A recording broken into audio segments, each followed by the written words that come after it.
নমস্কার, Assam prime network থেকে আমি ইন্দ্রাণী আপনাদের স্বাগত জানাচ্ছি। 7 লক্ষ টাকা সহ বিশালগড়ে আটক 2 যুবক ও 1 নাবালক। নেশা চক্রের লেনদেনের সন্দেহে তোলপাড়।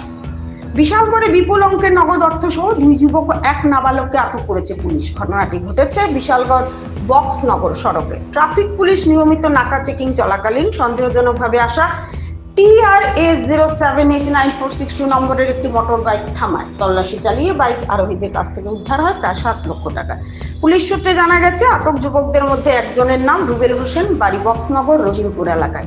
জিজ্ঞাসাবাদে তারা টাকার উৎস সম্পর্কে কোনো সন্তোষজনক জবাব দিতে পারেনি। টাকাগুলো কোমরের মধ্যে বেঁধে বহন করা হচ্ছিল বলে জানিয়েছে পুলিশ। বিশালগড় থানার পুলিশ ইতিমধ্যে আটক যুবকদের জিজ্ঞাসাবাদ শুরু করেছে। তবে ঘটনায় থাকা নাবালককে নিয়ে পুলিশের আচরণ নিয়ে উঠছে প্রশ্ন।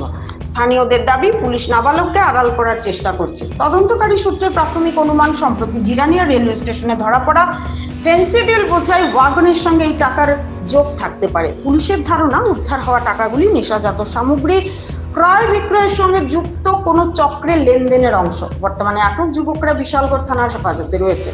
টাকার উৎস ও সম্ভাব্য পাচার চক্রের সংযোগ খুঁজে বের করতে তদন্ত শুরু হয়েছে বলে জানিয়েছেন থানার এক দায়িত্বপ্রাপ্ত আধিকারিক। ঘটনাটি কেন্দ্র করে এলাকায় চাঞ্চল্যের সৃষ্টি হয়েছে। স্থানীয়দের প্রশ্ন, নেশার টাকা সীমান্তে যাওয়ার আগে পুলিশের জালে ধরা পড়ল, কিন্তু আসল চক্র এখনো ধরা পড়ছে না কেন? ত্রিপুরা থেকে গোপাল সিং এর রিপোর্ট, আসাম প্রাইম নেটওয়ার্ক। আজকে বিশালগড় ট্রাফিক ইউনিট তারা প্রত্যেক দিনের মতন রেগুলার ভেহিকেল চেকিং করতেছিল বিশালগড় বক্সনগর রোডে। তখন একটি বাইককে তারা সাইন দেয়। তো বাইকটি সাইন অমান্য করে যাওয়ার পথে তারা বাইকটিকে আটক করার পরে তাদেরকে জিজ্ঞাসাবাদ করে তাদের জানতে পারে তাদের বাড়ি রহিমপুর, যার নাম রবিউল হোসেন। তো তখন তাদের কথার মধ্যে কিছু অসংলগ্নতা পাওয়ায় তাদের জিজ্ঞাসাবাদ করে এবং তাদেরকে সার্চ করে তাদের কাছে 500 টাকা 60টি বান্ডেল পাওয়া যায়। তো এইগুলা তখন তাদেরকে জিজ্ঞেস করা হয় কোথা থেকে আনা হচ্ছে, তাদের ঠিকভাবে সঠিক উত্তর দিতে পারেনি। তো তাদের সাসপেক্টেড হওয়ায় ট্রাফিক ইউনিট তাদেরকে থানায় নিয়ে আসে। এখন আমরা এটা জিজ্ঞাসাবাদ করছি টাকাগুলো কোথা থেকে এসেছে। পরবর্তী সময়ে যদি কোনো কিছু থাকে আমি আপনাদের মাধ্যমে আপনারা জানিয়ে দেব।